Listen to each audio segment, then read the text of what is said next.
Hello, হ্যাঁ জলটা দিয়া যান তো। ঠিক আছে। দেখি তো বোমাটা কি করে। বোমা কি হয়েছে মা? খাওয়ার জলগুলো নষ্ট করতে খুব ভালো লাগে না? কলের জলকে তরকারি রান্না করতে পারো না? জীবাণু এমনি নষ্ট হয়ে যাবো কুইটা কুইটা।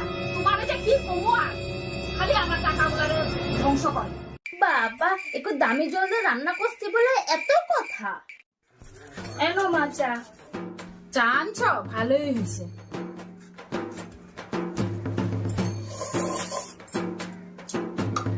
চাটা এরকম গন্ধ গন্ধ করতেছে কেন?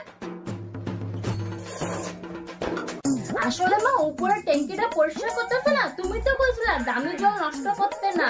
আর চাখামো কইতাছ বারবার, এর লিগে ড্রেনের থেকে জল আইন না আমি চা বানায় দিছি, তুমি তো কইছিলা ফুটলে পরে সব জীবাণু নষ্ট হয়ে যায়।